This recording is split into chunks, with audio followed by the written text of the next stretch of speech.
आज हम शुरू करने वाले हैं section 55 subsection 1 cost of improvement से। इसके पहले की जो क्लास थी, फर्स्ट क्लास थी, उसमें हमने देखा था चार्जिंग सेक्शन, देन हमने देखा था कि ट्रांसफ़र का डेफिनेशन देखा था, देन हमने देखा था कैपिटल एसेट का डेफिनेशन। उसके बाद दूसरी क्लास है जिसमें हमने देखा कि चार्जिंग सेक्शन के टोटल 7 प्रोवाइज़ो हैं, उन ऑल द 7th प्रोवाइज़ो हमने सेकंड क्लास में देखा। और आज की ये क्लास है जिसमें अब हम शुरू करने वाले हैं section 55 subsection 1 cost of improvement से। पहला पॉइंट आपको बोलता है कि अगर गुडविल है, right to manufacture, produce or process any article or thing है, या right to carry on any business or profession है, तो इसका कॉस्ट ऑफ इम्प्रूवमेंट जो होगा वो नील होगा। अपना दिमाग लगाओ, अगर आप सेल्फ जनरेट करते हो गुडविल, या फिर अगर आप गुडविल परचेज करते हो, तो आप उसमें कहीं पे वो कहीं पे भी इम्प्रूवमेंट का स्कोप नहीं रहता है। जब आप एक ट्रेडमार्क खरीदते हो तो आप उस ट्रेडमार्क को यूज़ करते हो। अगर आपने फोक्सवैगन का ट्रेडमार्क खरीदा तो आप खरीदते ही इसीलिए हो ताकि आप उस ट्रेडमार्क को यूज़ कर सको। आप उसमें कुछ चेंज नहीं करते, कुछ उसमें इम्प्रूव नहीं करते। सो इन चीज़ों के लिए जो कॉस्ट ऑफ इम्प्रूवमेंट होता है निल होता है। अदर कैपिटल एसेट के लिए 2 चीज़ें बोली गई हैं, आइए देखते हैं। पहला बोला गया है कि अगर कैपिटल एसेट जो है 1/4/2001 से पहले का खरीदा हुआ है तो उसका जो कॉस्ट ऑफ इम्प्रूवमेंट है वो तो निल हो जाएगा, और अगर उसके बाद का खरीदा हुआ है तो उसके सारे कॉस्ट ऑफ इम्प्रूवमेंट को हम लेंगे।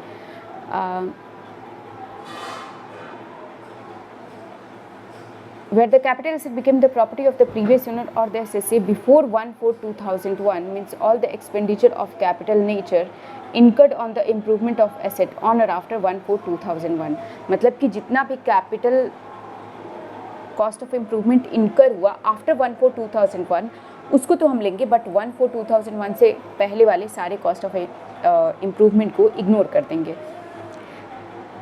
एंड दूसरा है where capital asset became property of the assessee or previous owner on or after 1/4/2001, तो हम सारे के सारे कॉस्ट ऑफ इम्प्रूवमेंट को लेंगे क्योंकि वो एक्चुअली एसएससी ओनर ही बना है 1/4/2001 की बात। और हमारा जनरल लॉ भी यही कहता है कि 1/4/2001 के बाद वाले सारे कॉस्ट ऑफ इम्प्रूवमेंट को ले लेना। आगे बढ़ते अब हम section 55 subsection 2 cost of acquisition पे, जो बोलता है कि अगर गुडविल ऑफ बिजनेस है या प्रोफेशन, ये ध्यान रखना कि प्रोफेशन की भी बात बोलता है, ट्रेडमार्क है, ब्रांड नेम है, एसोसिएटेड विद बिजनेस या profession, right to manufacture, produce or process any article or thing, right to carry on any business or profession, tenancy right है, स्टेज कैरेज परमिट है, या लूम आर्स है। इतने सारे asset के बारे में पता है क्या बोलता है? अगर इतने एसेट अगर आपने किसी से परचेज़ किए हैं, मतलब हमने ट्रेडमार्क अगर किसी से परचेज़ किया, हमारा खुद का सेल्फ जनरेटेड नहीं है, तो जितने में हमने परचेज़ किया वो परचेज़ प्राइस ही हमारा कॉस्ट ऑफ एक्विजिशन हो जाएगा। अंडरस्टूड? और इसी में आगे हाउएवर वाला जो पॉइंट है वो पता है आपको क्या बोलता है? वो बोलता है कि अगर गुडविल ऑफ बिजनेस या प्रोफेशन है, प्रोफेशन की भी in respect of its depreciation under section 32(1) has been obtain by the assessee या फिर प्रीवियस ओनर का, तो जो कॉस्ट ऑफ एक्विजिशन होगा ना वो पता है क्या होगा? आपका जितना भी परचेज प्राइस था माइनस डेप्रिसिएशन। प्रीवियस ओनर का भी डेप्रिसिएशन है तो आप उसे भी कंसीडर करेंगे। अंडरस्टूड? मैं वर्ड बाई वर्ड इसमें नहीं पढ़ने वाली हूँ, सिंपल सी चीज़ है। सेकंड पॉइंट है आपका, ये बोलता है कि अगर इन सारे एसेट को हमने ऐसे एक्वायर किया है जो हमारा सेक्शन 49 सबसेक्शन 1 क्लॉज 1 to 4 में दिया हुआ है। अब 1 to 4 में दिया क्या हुआ है अगर आपको याद हो तो इसमें दिया हुआ है आपका गिफ्ट, इसमें दिया हुआ है आपका विल, इसमें दिया हुआ है आपका इनहेरिटेंस, इसमें दिया हुआ है आपका अमेलगमेशन, इसमें दिया हुआ है आपका डीमर्जर। तो अगर 2 कंपनी है और 2 कंपनी अमेलगमेट हो गई, तो जो भी अमेलगमेटेड कंपनी है, जो पुरानी वाली कंपनी है, उसका एसेट जो है नई वाली कंपनी में मिल जाएगा। तो अगर नई वाली कंपनी कल को वो एसेट बेचती है तो उसका जो कॉस्ट ऑफ एक्विजिशन है ना, वो जो भी पुरानी कंपनी का कॉस्ट ऑफ एक्विजिशन था वही उसका भी कॉस्ट ऑफ एक्विजिशन हो जाएगा। I hope you understood this. और अब बात आती है यहाँ पे, थर्ड पॉइंट आपका बोलता है अगर आपने खुद से जनरेट किया है, जैसे गुडविल है, मैंने कोई नया बिजनेस स्टार्ट किया तो उसका जो गुडविल होगा वो खुद से जनरेट होगा, या अगर मैं अपना कोई नया बिजनेस स्टार्ट करके अगर उसका कुछ ब्रांड नेम खुद से बनाता हूँ तो उसका जो ब्रांड नेम ट्रेडमार्क होगा वो मेरा सेल्फ जनरेटेड होगा, उसका जो कॉस्ट ऑफ एक्विजिशन होगा वो भी निल होगा। फोर्थ पॉइंट आपका बोलता है for above asset the option to take cost of acquisition as fair market value as in 1/4/2000 is not available even if such asset were acquired before 1/4/2000। आपने एक concept पढ़ा होगा जिसमें हमें ये बताया गया था इंडेक्स कॉस्ट ऑफ एक्विजिशन का आपका सेकंड प्रोवाइजो यही बोलता है, वो बोलता है कि अगर एसेट 1/4/2001 से पहले परचेज कर लिया है तो एक काम करना, 1/4/2001 की जो भी फेयर मार्केट वैल्यू है उसको आप अपना कॉस्ट ऑफ एक्विजिशन लेना और इंडेक्सेशन अप्लाई कर देना। बट यहाँ पे ये बोलता है कि जो ऊपर मेंशन एसेट हैं उनको अगर आपने 1990 में भी खरीदा हो तो आपको 1/4/2001 की फेयर मार्केट वैल्यू नहीं देखनी है, still that would be this purchase price would be your cost of acquisition. यहीं पे आप इंडेक्सेशन लगाएंगे। आगे बढ़ते हैं अब हम। SSC many times SSC become entitled to subscribe additional share security or allotted any additional financial security without any payment। देखो ये बात करते हैं यहाँ पे नीचे लिखे हुए एसेट के बारे में। कई बार ऐसा होता है कि SSC जो है वो ओनर बनता है सिक्योरिटी का ईदर बाई पेइंग समथिंग और फ्री में भी बनता है। पेइंग समथिंग का मतलब हो गया मैंने एक एसेट खरीदा और उसके लिए मैंने 2000 रुपये पे किए। फ्री में का मतलब हो गया मुझे बोनस वाले शेयर मिल गए। तो अब एक एक करके केस को डिस्कस करते हैं कि अगर ओरिजिनल शेयर या सिक्योरिटी है तो उसका कॉस्ट ऑफ एक्विजिशन क्या हो जाएगा, जो भी मेरा परचेज प्राइस हो गया, एक्चुअली जो हमने एक्चुअली पे किया है ना, that would be my cost of acquisition. दूसरा है एडिशनल शेयर या सिक्योरिटी। अगर मैंने कुछ शेयर या सिक्योरिटी खरीदा है, उसके बाद से अगर मुझे कुछ एडिशनली शेयर सिक्योरिटी मिलती है या मैं ख़रीदता हूँ तो उसके लिए मैं जो भी पेमेंट करूँगा वो मेरा कॉस्ट ऑफ एक्विजिशन हो जाएगा। मतलब अमाउंट एक्चुअली पेड। अगर मैं कुछ पे कर रहा हूँ, यहाँ पे एक्चुअली ये जो सेकंड केस है इसमें यही लिया गया है कि जो एडिशनल शेयर सिक्योरिटी है उसके लिए मैंने कुछ पे किया है, तो पे किया है तो जो भी मैंने अमाउंट पे किया है that would be my cost of acquisition. Third point है आपका रिनाउंसमेंट ऑफ राइट का। इसका जो कॉस्ट ऑफ एक्विजिशन है वो होता है निल। एक केस आपसे डिस्कस करती हूँ। मेरे पास रिलायंस का ऑलरेडी एक शेयर है ओके। अब क्योंकि मैं एग्जिस्टिंग शेयर होल्डर हूँ तो राइट शेयर का ऑप्शन आया मेरे पास, क्योंकि वो एग्जिस्टिंग शेयर होल्डर को ही मिलता है। मेरे पास राइट शेयर का ऑप्शन आया। अब जब ये ऑप्शन आया तो मेरे पास तीन चीज़ें हैं।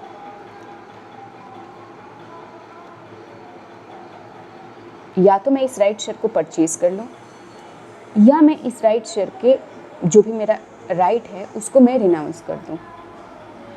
और जब मैं रिनाउंस कर दूँगी तो वो थर्ड पार्टी जो है, वो जो तीसरा पर्सन है जिसको मैंने रिनाउंस किया है, वो खरीद लेगा।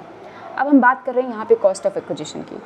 अगर मैं इस राइट शेयर को खुद ही परचेज़ कर लेती हूँ तो जो भी मैं परचेज़ प्राइस दूँगी वही मेरा कॉस्ट ऑफ एक्विजिशन हो जाएगा। अगर मैंने रिनाउंस कर दिया इस राइट को तो मेरी जेब से कुछ नहीं जाता है। मेरे पास सिर्फ एक अधिकार होता है कि आप पहले प्रेफरेंस है मेरे, क्योंकि आप एग्जिस्टिंग शेयर होल्डर हैं, तो अगर आप ख़रीदना चाहें तो ख़रीद सकते हैं। बट यहाँ पे होता क्या है, मुझे कुछ एडिशनली देना नहीं होता है और मेरे पास ऑप्शन है कि मैं ये अपने राइट, अपने उस पेपर को किसी और को बेच सकता हूँ। मेरे पास से कुछ नहीं गया बट मेरे पास एक कंसिडरेशन आ जाता है, इसलिए यहाँ पे कॉस्ट ऑफ एक्विजिशन जो है वो निल हो जाता है। अब जो थर्ड पार्टी जिसने राइट ख़रीदा है कि ठीक है मुझे रिलायंस का वो शेयर का आपके पास जो राइट आया है वो मुझे दे दो, क्योंकि मुझे लगता नहीं है कि मार्केट में जितने भी शेयर्स है वो राइट शेयर्स जो भी एग्जिस्टिंग शेयर होल्डर हैं वही खरीद लेंगे, मुझे तो मिलेगा नहीं और मेरा बहुत मन कर रहा है रिलायंस का शेयर होल्ड करने का। तो अगर मैंने ये शेयर बेच दिया, अपना राइट को रिनाउंस कर दिया थर्ड पार्टी को, तो थर्ड पार्टी मुझे 10 रुपये दे रही है, कंपनी को 100 रुपये दे रही है, मतलब 110 रुपये का। तो थर्ड पार्टी के लिए कॉस्ट ऑफ एक्विजिशन हो जाएगा 110 रुपये। थर्ड पॉइंट आपका बोलता है यही रिनाउंसमेंट ऑफ राइट, ये वाला केस। फोर्थ पॉइंट आपका ये केस डिस्कस करता है और फिफ्थ पॉइंट आपका ये थर्ड पार्टी वाला केस डिस्कस करता है। दोबारा से मैं अब इसे नहीं पढ़ूंगी। आते हैं अब हम इसे पॉइंट्स टू रिमेंबर। आपको मैं पहले भी बता चुकी हूँ, मेरे नोट्स में आपको ऐसी चीज़ें मिलेंगी जैसे कई सारी केस लॉज हैं या फिर कई सारे सर्कुलर्स हैं, क्लैरिफिकेशंस हैं, जिसको मैंने समराइज़ करके एक लाइन या तीन लाइन या 4 लाइन, जितने में शॉर्टकट में समझा जा सकता है उतने में मैंने आपको लिख के देने की कोशिश की है। अब पॉइंट्स टू रिमेंबर में सबसे पहला जो बात बोला गया है, जो यहाँ पे रिमेंबर करने वाला पॉइंट्स है, सॉरी, वो यहाँ पे है। In relation to asset describe above, the option to take fair market value as on 1/4।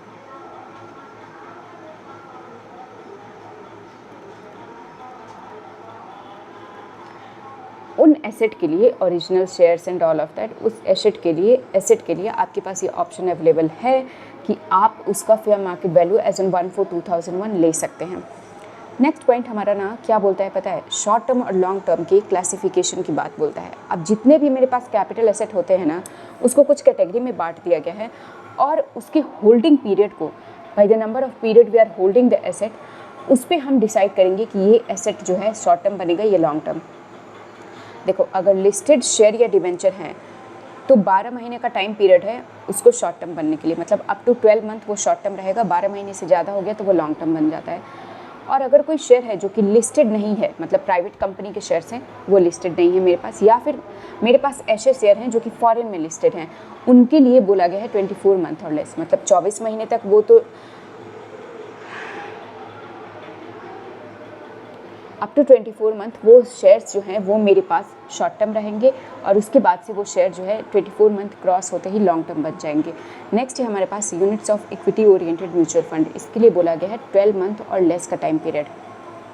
मतलब इक्विटी ओरिएंटेड म्यूचुअल फंड्स जो हैं वो 12 महीने तक तो हमारे शॉर्ट टर्म रहेंगे, उसके बाद वो लॉन्ग टर्म बन जाएंगे।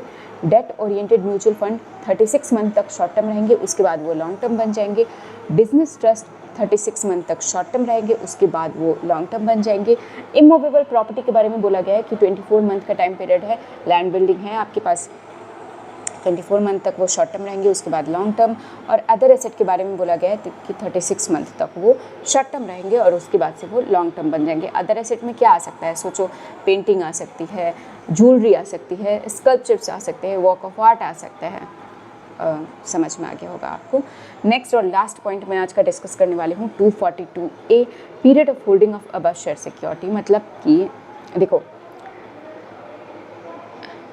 ये जो शेयर्स या सिक्योरिटी हैं इसका पीरियड ऑफ होल्डिंग ना डिसाइड करना एक बड़ा ही इंपॉर्टेंट पॉइंट हो जाता है। क्यों? क्योंकि ये पीरियड ऑफ होल्डिंग ही तो हमें डिसाइड करेगी ना कि ये शॉर्ट टर्म है या लॉन्ग टर्म, और फिर उसके हिसाब से उसका कैपिटल गेन निकाला जाएगा, उसके हिसाब से उसका टैक्स बनेगा। तो पीरियड ऑफ होल्डिंग में दो चीज़ें होती है, कहाँ से शुरू हो रही हैं और कहाँ पे ट्रांसफ़र हो रही हैं। तो यहाँ पे हम ये चीज़ डिस्कस कर रहे हैं, जिस दिन ट्रांसफ़र होगी उस दिन का तो डेट निकालना बहुत ही आसान है कि हाँ मैंने इस दिन बेच दिया, बट यहाँ पे थोड़ा पीरियड ऑफ होल्डिंग एक टेक्निकल पार्ट बन जाता है। क्योंकि मैंने आपको ये 3 केस बताया कि मैं रिनाउंस कर रहा हूँ राइट, तो क्या मुझे जिस दिन शेयर अलॉट होगा उस दिन से मैं पीरियड ऑफ होल्डिंग देखूंगा, या अगर मैं थर्ड पार्टी हूँ तो क्या जिस दिन मैंने उस एग्जिस्टिंग शेयर होल्डर को पैसे दिए उस दिन से मैं पीरियड ऑफ होल्डिंग देखूंगा। इस केसेस को यहाँ पे डिस्कस किया गया है। राइट शेयर के लिए बोलते हैं, चाहे मैं थर्ड पार्टी हूँ या फिर मैं एग्जिस्टिंग शेयर होल्डर हूँ और मैंने खुद ही परचेज कर लिया है, दोनों ही केस में होगा क्या, जो पीरियड ऑफ होल्डिंग है वो डेट ऑफ अलॉटमेंट से देखी जाएगी। ज़्यादा ध्यान देने की ज़रूरत नहीं है, डेट ऑफ अलॉटमेंट से देखी जाएगी। और रिनाउंस शेयर या सिक्योरिटी के बारे में बोल रहे हैं। अच्छा, सेकंड पॉइंट, फर्स्ट पॉइंट था कि मेरे पास राइट शेयर का ऑप्शन आया और मैंने खुद ही परचेज कर लिया, date of allotment. Second point आपका ये है कि मैं थर्ड पार्टी हूँ, मैंने किसी के पास ऑप्शन था, उसने रिनाउंस कर दिया और तब मैंने खरीदा, तो मेरे लिए भी डेट ऑफ अलॉटमेंट से देखी जाएगी। रिनाउंसमेंट ऑफ राइट मतलब मेरे पास अगर मेरे पास ऑप्शन था, मैं एग्जिस्टिंग शेयर होल्डर थी और मेरे पास ऑप्शन था कि मैं खरीद सकूं, बट मैंने अपना वो अधिकार रिनाउंस कर दिया किसी और के फेवर में, तो जो मुझे पैसे मिलेंगे उस पर भी तो टैक्स लगेगा। जो रिनाउंस करते हैं हम वो टैक्सेबल होता है, वो हमारा कैपिटल गेन होता है।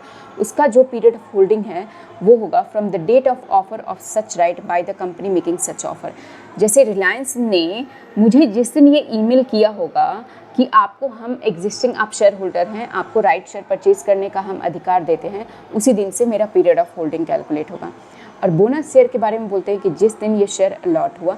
इक्विटी शेयर रिसीव ऑन डीम्यूचुअलाइजेशन और कॉर्पोरेटाइजेशन।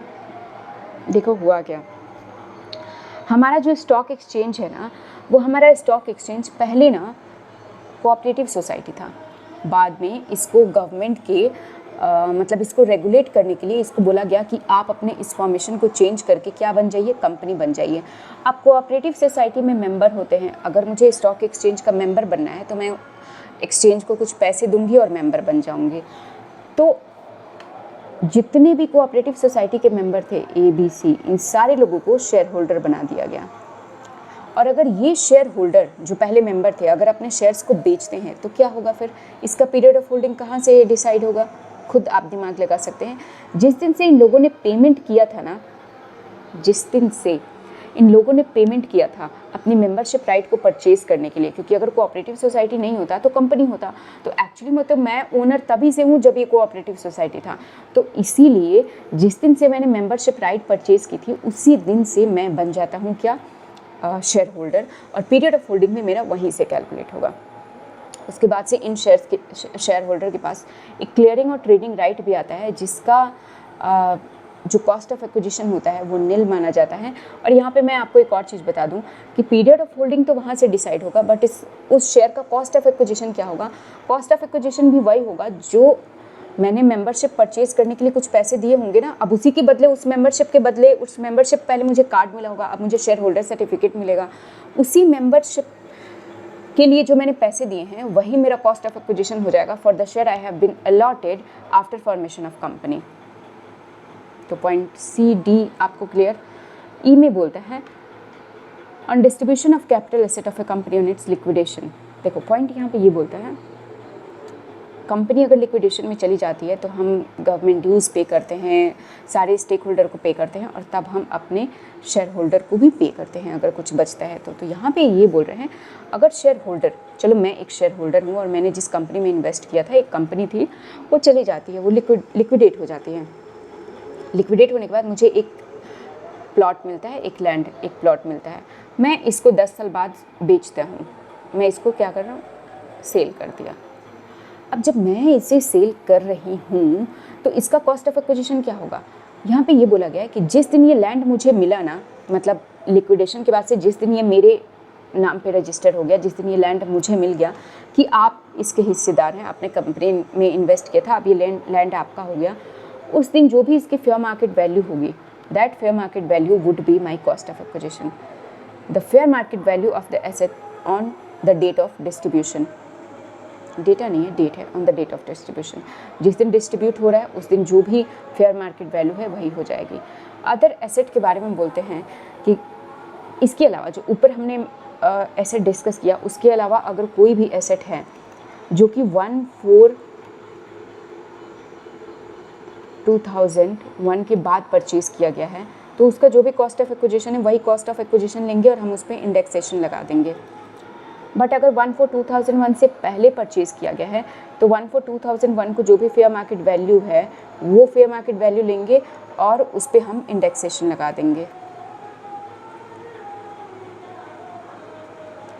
एक चीज़ यहाँ पे एक और बोलते हैं, मैंने कहा अगर 1/4/2001 से पहले लिया गया है तो 1/4/2001 को जो भी फेयर मार्केट वैल्यू है, बट यहाँ पे एक चीज़ ध्यान देखना, अगर फेयर मार्केट वैल्यू 10 लाख रुपए है और अगर इसकी स्टैम्प ड्यूटी वैल्यू 15 लाख रुपए है तो यहाँ पे ये बोलते हैं तब हम फेयर मार्केट वैल्यू ले लेंगे। बट अगर इसका अपोजिट हो जाता है, फेयर मार्केट वैल्यू 15 लाख रुपए और स्टैम्प ड्यूटी वैल्यू जो है वो 10 लाख रुपए, तो हम 10 लाख रुपए लेंगे। मतलब किसी भी हालत में हम स्टैम्प ड्यूटी वैल्यू से ज़्यादा अपना कॉस्ट ऑफ एक्विजिशन नहीं लेंगे। 2 केस था, दोनों ही समझा दिया। अब हमारे पास है एक्सेप्शन टू चार्जिंग सेक्शन, जो हम अगली क्लास में पढ़ेंगे।